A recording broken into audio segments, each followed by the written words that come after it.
Hello दोस्तों, physics flash के एक और वीडियो में आप सभी का स्वागत है। दोस्तों, क्लास 12 के इस वीडियो में हमने अभी तक कूलम्स लॉ को पढ़ लिया है। हमने इलेक्ट्रिक फील्ड एंड चार्ज में इलेक्ट्रिक फील्ड क्या है इससे शुरुआत की थी, और अब कूलम्स लॉ का कूलम्स लॉ और vector form of Coulomb's law दोनों वीडियो को कवर कर लिया है।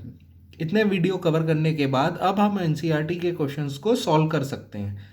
तो एनसीईआरटी के एक्सरसाइज के फर्स्ट क्वेश्चन में मैं आता हूं और देखता हूं लिखा हुआ है what is the force between two small charge sphere having charges of 2 into 10 to the power minus 7 coulomb and 3 into 10 to the power minus 7 coulomb. तो force between two small charge sphere, अगर आपको to small charge sphere दिए हुए हैं तो आपको समझ जाना है कि ये आप पॉइंट चार्ज लोगे, है ना। स्मॉल चार्ज स्फीयर मतलब पॉइंट चार्ज की तरह लोगे। एक का चार्ज आपको पता है और दूसरे का भी चार्ज है प्लेस्ड। अब ये 30 सेंटीमीटर अपार्ट है।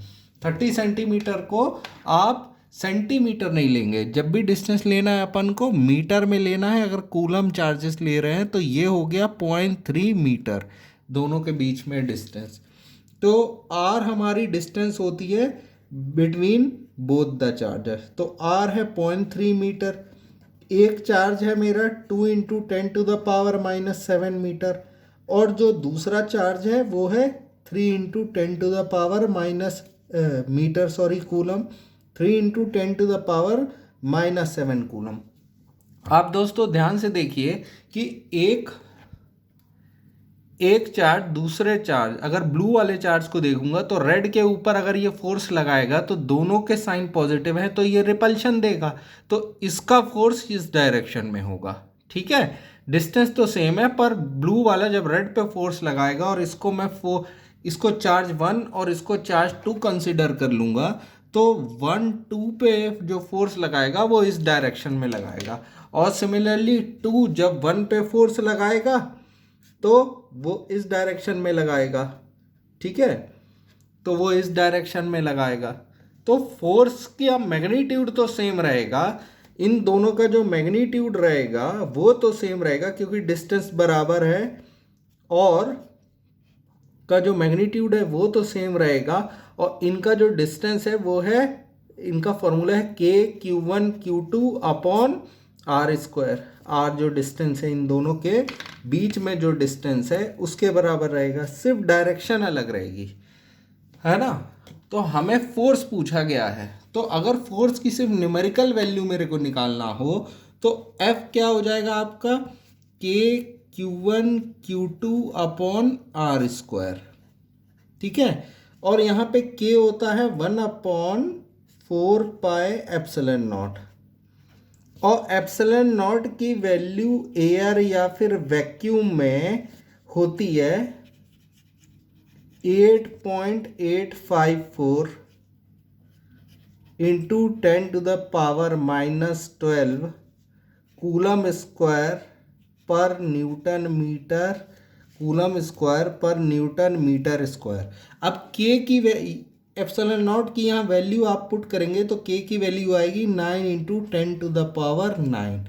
अगर मैं ये वैल्यू यहाँ पुट कर देता हूँ और मैं निकालना चाहूँ कि वैल्यू कितनी आई फोर्स की, तो आप देखेंगे -7 into 3 into 10 to the power -7 upon R क्या है 0.3 मीटर, तो आर की वैल्यू हो जाएगी आपकी 0.3 का स्क्वायर।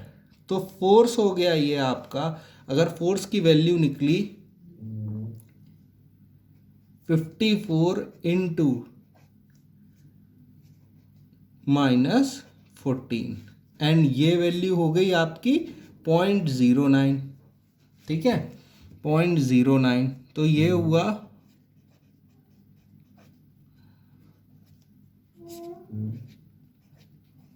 तो ये हो गया value 6 into 10 to the power -3 Newton.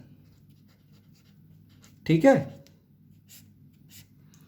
Force between two charges पूछा गया था कि इन दोनों के बीच में फोर्स कितना है। ये नहीं पूछा गया कि 2 into 10 to the power -7 ने 3 पे कितना लगाया, या 3 × 10⁻⁷ सेकंड वाले चार्ज ने फर्स्ट में कितना लगाया, फर्स्ट ने सेकंड में कितना लगाया। अगर वो पूछा होता तो हम डायरेक्शन भी बताते।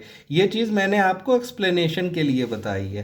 तो इससे ये मैंने फॉर्मूला आपको कूलम्स लॉ में बता दिया था, और कूलम्स लॉ की यहाँ की सिर्फ मुझे वैल्यूज़ पुट करनी थी और हमारा आंसर आ गया। ये हमारा फाइनल आंसर है। ठीक है, इसके साथ साथ मैं अभी 5 क्वेश्चंस हैं एनसीईआरटी के, जितना आपने पढ़ा है उनको सॉल्व कर लेंगे और ये देखेंगे कि क्या कोई कंसेप्ट रह गया है। नहीं, मैं ये देखूंगा कि जो मैंने पढ़ा है उसी से कंसेप्ट आगे थोड़ा सा निकल करके क्वेश्चन सॉल्व हो जाएंगे। आपको बिल्कुल भी घबराने की ज़रूरत नहीं है। अगर आपने पहले के वीडियोस देखे हैं तो आपको इजीली क्वेश्चन सॉल्व होंगे, और अगर आपने वीडियोस नहीं देखे हैं तो अभी आप जा करके उनको रेफर कर लीजिए। इसलिए प्लीज़ चैनल को सब्सक्राइब कीजिए। सारे सॉल्यूशन, ऑथेंटिक सॉल्यूशन आपको मिलेंगे। तो आप चैनल को सब्सक्राइब कीजिए, लाइक कीजिए और कमेंट कीजिए कि क्या कोई कंसेप्ट है जो आप पढ़ना चाह रहे हैं, तो उसके ऊपर भी मैं वीडियोस बनाऊंगा। आपका सपोर्ट बहुत ज़रूरी है, क्योंकि अगर चैनल में इसी तरीके से डेली वीडियोस आने हैं तो एक गिवन अमाउंट ऑफ टाइम तक आपका पूरा सिलेबस कवर हो जाएगा।